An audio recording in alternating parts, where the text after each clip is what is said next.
Hello guys, welcome back to my YouTube channel. In today's video, I'm going to show you how to change your font on Roblox mobile. So what you could do is, there isn't actually a direct way you could go to make change from the Roblox app itself. So you could either use the default ones that's in your mobile device, or you could go ahead and use the third-party application.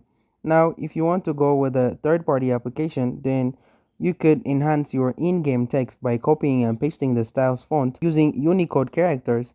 First thing, you need to visit the text generator website like lingojam.com.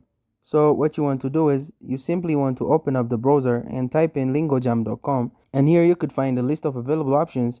You could go with this one, or if you don't want to go with any of this third-party application, you could also use the fonts on your mobile device. Go to the settings, and here you simply want to go ahead and click on display and touch, and then you could find the font options over here, and that's going to change you that it's going to help you to change the fonts on your Roblox. So these are some of the ways. So that's it. Thank you guys for watching this video. If this video was helpful, don't forget to like and subscribe to my YouTube channel.